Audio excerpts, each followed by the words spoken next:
Warning: some contents may be disturbing. Viewer discretion is advised.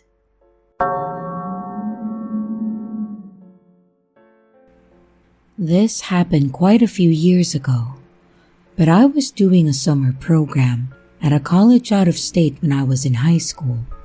Basically, they had high schoolers come from all over America and stay in their dorms during the summer to take summer classes for 3 weeks to get a taste of college experience. One of the dorms was reserved just for us, and it had the boys on floors 2 and 4 and the girls on floors 3 and 5, with college student proctors on every floor to supervise. Floor 1 was the lobby and a security guard where you enter the building. One night, my roommate and I were asleep in our room.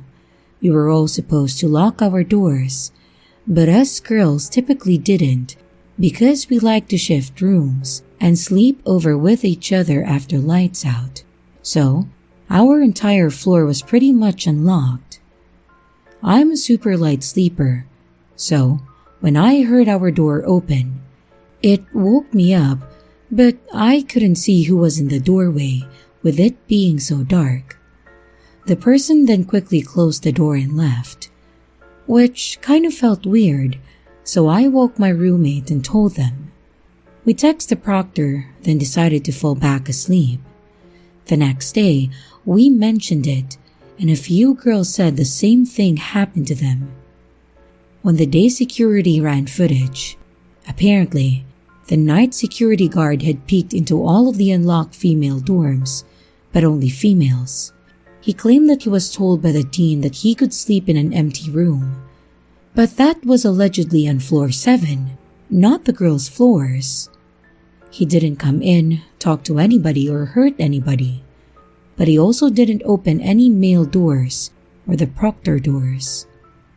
Then, after making his weird rounds, he went to nap on the top floor. I don't know if he was fired or moved, but I did find it really creepy.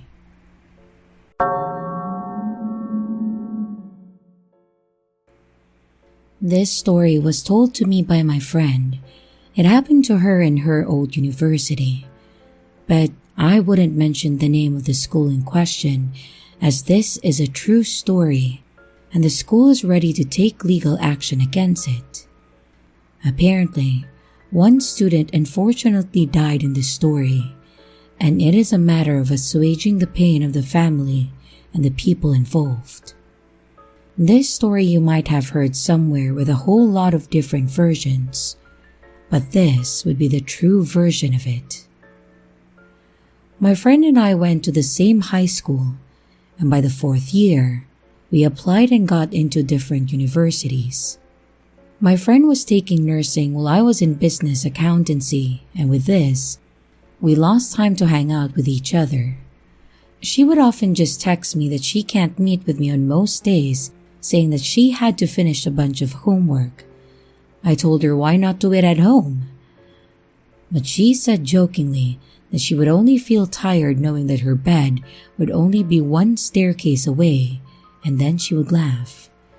After our 3rd semester, I really never heard from her. I simply took it as her being busy and such, and I was almost to the point of feeling rejected and forgotten when, all of a sudden, I got a text from her on my cell phone. She just went, "Are you free tonight?" To which I felt a bit uneasy. She's never called like this. But that night, I called her and asked her where she wanted to meet. She said that she's on her way to my house. She arrived after a few minutes, and she got off a taxi and simply went straight towards me. At first, she hugged me tight, and to my surprise, she started crying and sobbing violently, as if something really troubled her. I tried comforting her, but she would not want to be touched, and she would shove my arms whenever I did. This really freaked me out. I was thinking maybe she lost it. And after a while, she mustered her strength to talk. But I could hardly figure out what she was trying to say as she kept on sobbing from time to time. Until she finally managed to calm down with occasional sobs and sniffs. And she then relayed to me this story. I was on a night shift at school trying to catch up with our thesis. The instructor was a bit of a pushover, so I had to stay late in school. But fortunately enough, 5 of my classmates were just lagging behind like me and decided to do a group effort.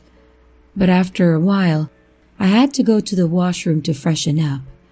I washed my face, and when I turned to look in the mirror, I saw a skinny dark figure, and it leaned its face, exposing it in the dim light. It was hairy in the arms and chest, and its face was skinny. I noticed 2 black spots on his bald head, which then appeared to be tiny horns. It flattened its lips, turning into a grin, and started to utter some sort of foreign language that I cannot understand. I immediately broke down and cried, and I held my palms together to pray. It reached out its hand towards me, to which I yelled, "Panginoon, Panginoon, Saklolo," which translates to, "God, oh God, rescue me." And then it vaporized in my sight. I quickly ran out, not closing the door behind me, and I just kept running. I turned to look if it was after me, and I bumped into somebody. I quickly turned my head around to see that it was a priest. He then picked me up and placed his strong hands on my arms and shoulders, and it gave me some short sense of relief, only to be horrified to death when I looked up and saw he was grinning at me, and his face became that of the demon that I saw in the washroom. I ran, waving my arms violently like a lunatic until I reached my classroom. My classmates all rushed to me as I ran out of breath, crying without any sound as my vocal cords have given up on me during this horrifying ordeal. And she started crying again as she ended her story. I was just glad to see my friend safe. Unfortunately, a similar incident happened in the same university a year before my friend's unforgettable experience, and the student was found by faculty teachers lifeless and pale on the floor, with her eyes wide open just outside the washroom door where my friend was talking about. She was rushed to the hospital. Many students who saw her being carried in a stretcher claim that her arms were stiff, bent close to her chest, and her hands and fingernails were all crooked, and her head fixed as if looking upwards. The school head doctor claims that she died of natural causes.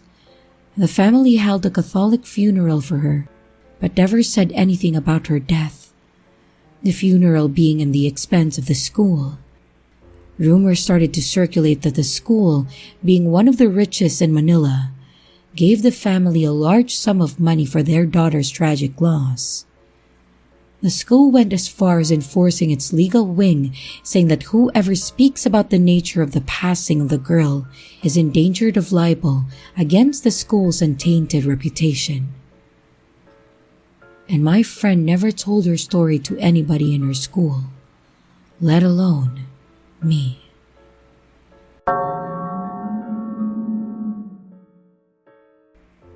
The story happened somewhere at the 2nd semester in high school, and I was waiting for the public bus to take to go home, since I didn't want to be cramped in a school bus with a narrow passageway any longer, and neither of my family members couldn't pick me up most of the time, but there are some days that only my dad picks me up after school.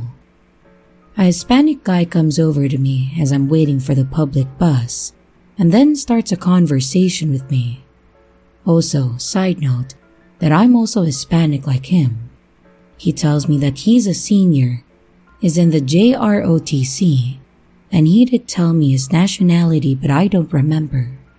I told him about myself in return, but not too much, including that I was actually 16 after he asked me about my age, or I just simply told him that. He seemed surprised and he straight up told me that he thought that I was 13. Also note that I was a freshman back then. I would occasionally get the impression that I looked physically younger despite my actual age, so I merely brushed that aside. But he seemed to be interested in me despite that I'm a minor, and I'm very sure that he was either 18 or 19. I did end up exchanging my Kik username a few days later due to me assuming that he was just being nice. He was part of my then boyfriend's, now ex, friend group, and he would spam me emojis all the time from that app, and that got annoying obviously. I did tell him off about it, but I stupidly ended up playing along with it thinking that he was still playful towards me. I remember that I looked at him while sitting in the public bus, and he motioned for me to sit next to him, but I didn't. But again, I stupidly accepted the invitation, thinking that he just wanted my company as a friend when he wanted more than just that. He once put his hand on my waist, held me close to him, and he called me chula.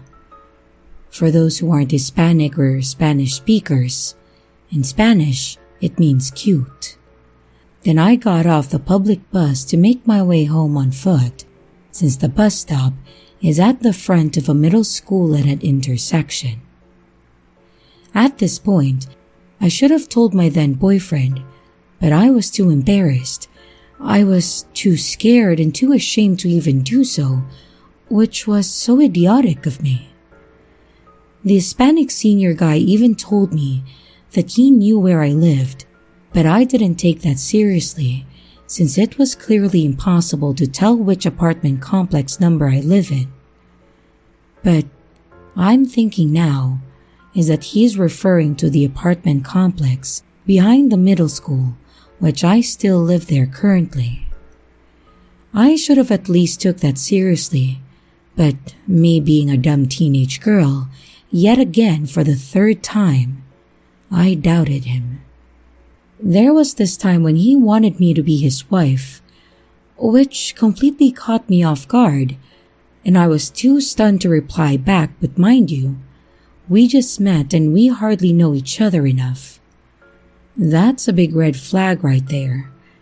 I think I remember that I said no, and I was uncomfortable with what he said, 'cause he said it so boldly, like in an assertive manner. The last straw is when he insisted that I go attend some sort of JROTC graduation ceremony rehearsal, since it was the end of the school year, despite me saying no multiple times, but he wouldn't get the hint. I angrily told him off and finally blocked him on the Kik app, and I never saw him again afterwards. My only regret is not telling my then boyfriend, or anyone at that matter, of what he was doing. But someday, I'll see my ex-boyfriend in the future and tell him. But as for now, I lost contact with him, and I don't know his social media or his whereabouts.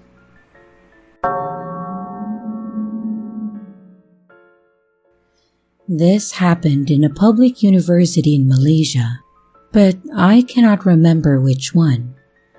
This story happened in the girls' hostel block. It happened many years ago, and the freshmen were having their orientation week. One girl was allocated in a double-sharing room, but was living alone. She did not have any roommate. During the orientation week, the seniors warned them not to open the door if they heard someone knock on their door in the middle of the night. When the juniors probed further, they figured that it was a ghost of their deceased senior.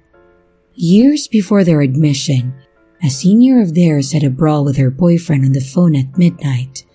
Devastated, she wanted to talk to someone and began to knock on everyone's door, but since it was late, no one answered her.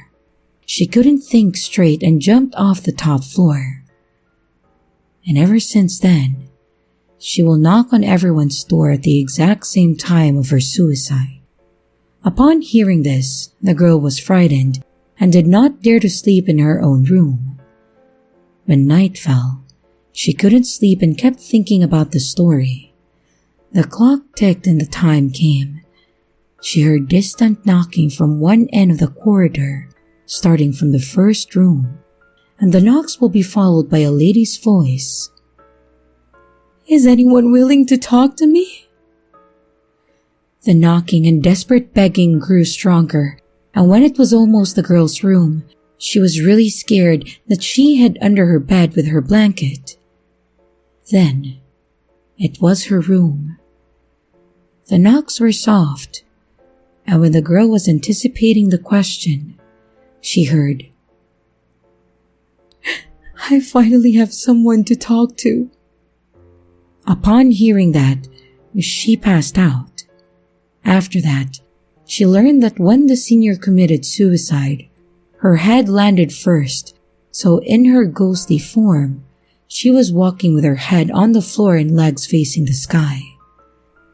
The junior girl did a mistake by hiding under her bed, where her senior could see her through the door gap.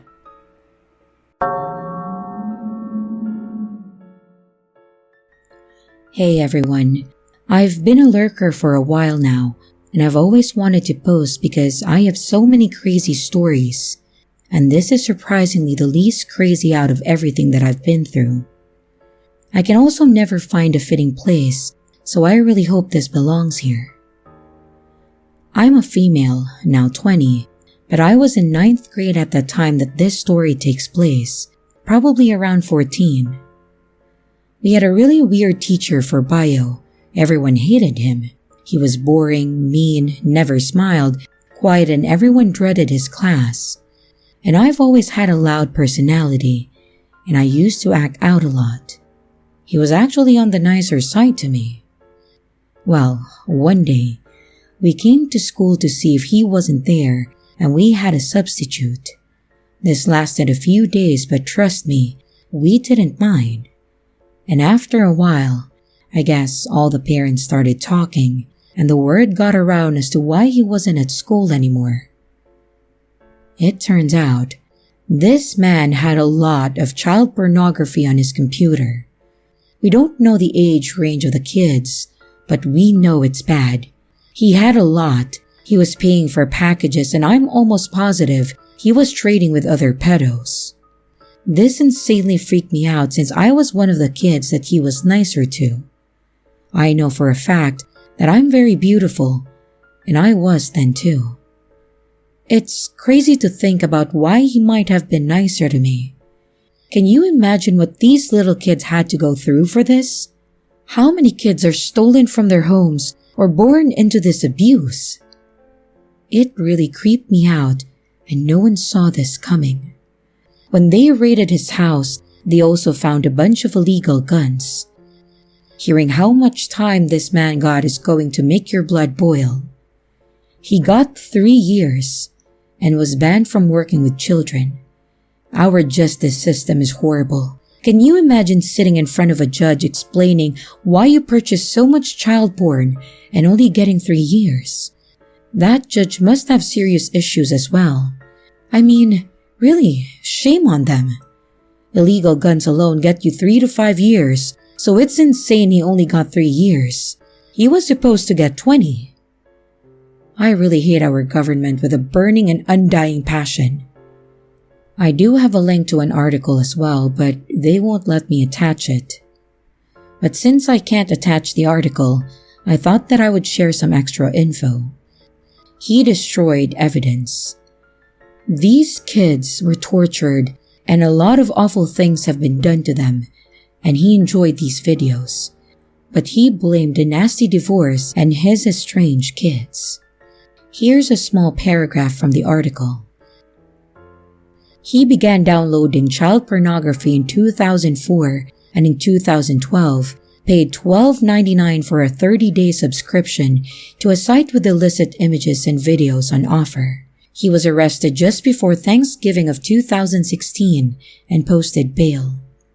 During his time out, he destroyed evidence including 8 DVDs. and a hard drive and a laptop.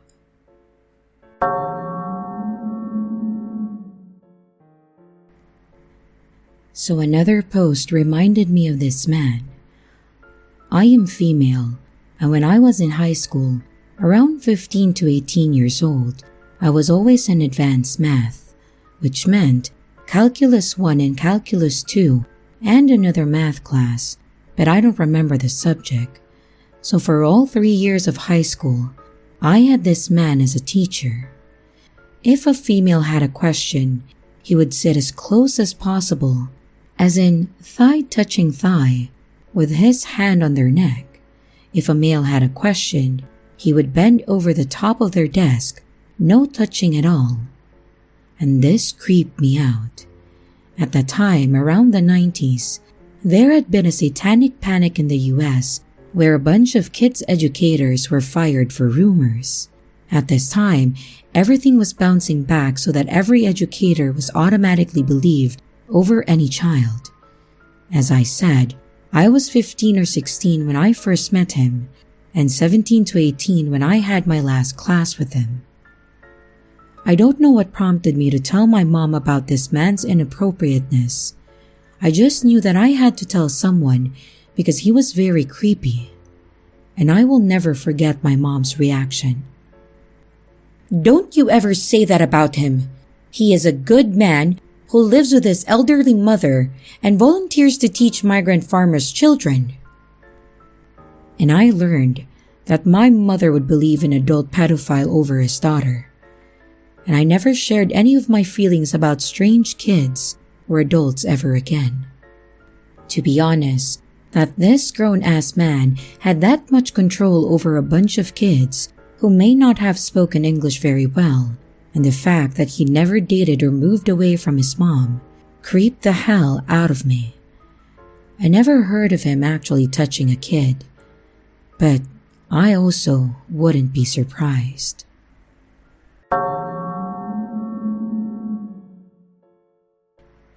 It was 3 years ago during June holidays.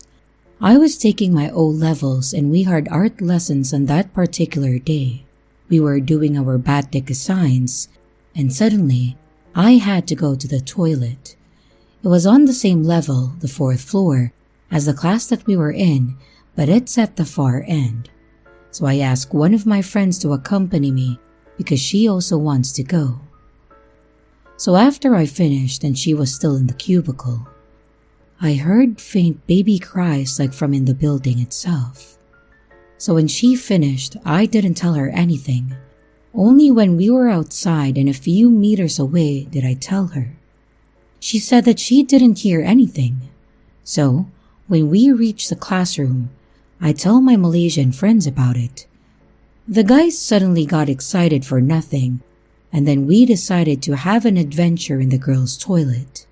2 classes combined of girls and boys from the Malaysian group. So that time, our art teacher was at the other class checking artwork, so we got our chance. All of us squeezed into the toilet, but we didn't go to the toilet for students. Instead, we went to the staff toilet which was next to it. With the lights turned off, of course. It was fun and exciting, and I didn't see anything though. All of us just kept quiet and had a smile on our face, with our eyes wide open to catch a glimpse of anything weird. Then suddenly, one of the girls said something, and the whole group suddenly became wimps and got out of the toilet and back to the classroom laughing and running. We went back to and fro. Then we got back again for the 3rd time, becoming somewhat braver. At that moment, my friend sitting on the tabletop next to the cubicle felt some coldness beside her, and I just stared at the spot on the wall. Then I saw very, very dark hands clutching on the wall. It was like playing a game. I saw it. Its movements were slow, but obvious. I could see a large figure, somewhat floating above the cubicle and sticking itself to the wall, but it was totally dark. Some of my friends also saw it, because they were like hinting at those who couldn't see. And I also saw A small boy crouched near the cubicle, but it was very blurry, and I could barely see it. You could only notice the movements though. Then the girl sitting on the tabletop beside the cubicle suddenly made the shock sound, and everyone got out of there ASAP. We asked her why, and she said that she felt something cold touching her leg, and after that, we never dared to go back.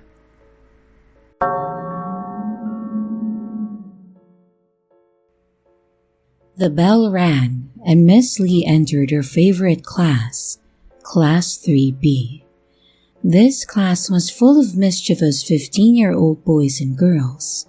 After the usual good mornings, Miss Lee proceeded to stand in front of the class and started to open her geography textbook.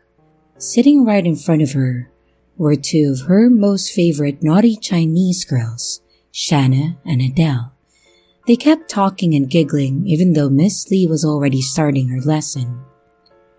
Suddenly, the two girls stopped talking and started to stare at the direction of the teacher's desk, which was at the front right part of the class.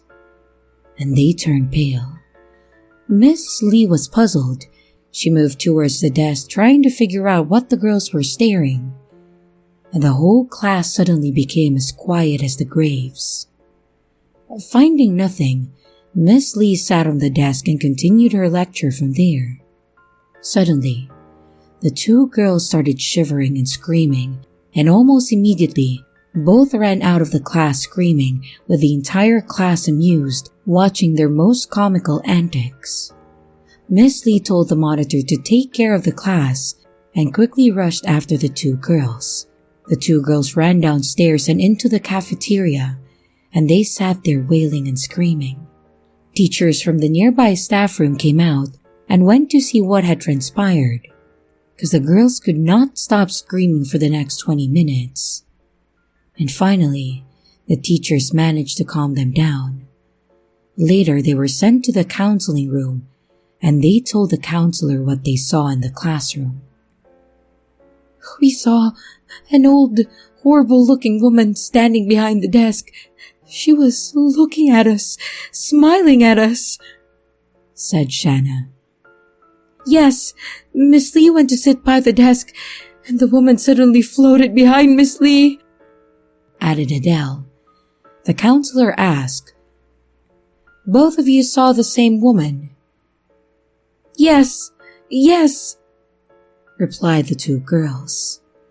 Their parents were called to the school, and they were allowed to go home after that traumatic experience. But nobody saw anything after that. And here are the top comments for my last video.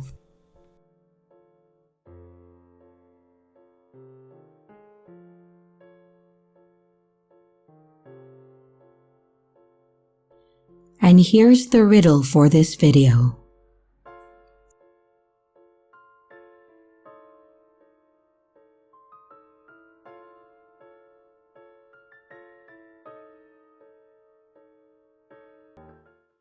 Hello everyone, it's your creepy sister here. Thank you so much for watching the video. I really appreciate each and every one of you. But I would also like to thank my amazing patrons, my top tippers, and my dearest channel members. Thank you very, very much. I really appreciate it with all of my heart. If you want to support the channel further, you could also choose to become a patron, a tipper, or a channel member. But remember, it's appreciated, but never a requirement. I would also like to announce that we have merch now. The link is in the description of the video, along with all my other social media links, like my Discord server, Twitter, Instagram, and others. You can connect with me and send your stories there. And don't forget to like and subscribe if you haven't yet, and comments are highly appreciated. And remember, your fear feeds me.